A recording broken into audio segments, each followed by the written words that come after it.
एक ॿी अहम ख़बर अवांखे ॾींदा हलूं। दादू में अदालत में ज़मानत रद्द थियण ते जवाबदार ज़्यादती की कोशिश कंदड़ जवाबदार फरार थी वियो आहे।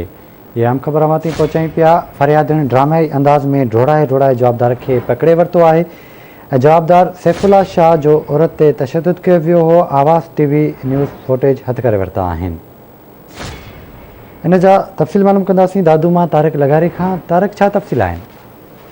जी, सीता विलेज जी रहवासण हवा सोलंकी सां मुबैना तौर 22 ॾींहं अॻु घर में दाख़िल थी जिनसी ॾाढाई जी कोशिश कंदड़ जवाबदार सैफुल्ला शाह अॼु दादू जी अदालत में जॾहिं पेश थियो त हुनजी ज़मानत डिस्ट्रिक्ट एंड सेशन जज जी अदालत पारां रद्द कई वई, जंहिंखां पोइ हुन अदालत मां फरार थियण जी कोशिश कई। जे दौरान जेका मुतासिर औरत हुई फिरियादण उन पारां ड्रामाई अंदाज़ में अदालत मां फरार थी वेंदड़ जवाबदार खे ढोड़ाए जेको आहे सो पकड़े वरितो। जंहिं दौरान उन जवाबदार पारां औरत हवा सोलंकी ते तशद्दुद पिणु कयो वियो। अहिड़ा जेके फुटेजिस आहिनि उहे आवाज़ न्यूज़ मौक़े ते ई हथ करे वरिता, जंहिंखां पोइ पुलिस पिणु पहुची वई। पुलिस जवाबदार खे पकड़े डिस्ट्रिक्ट सेशन जज दादू जी अदालत में पेश कयो।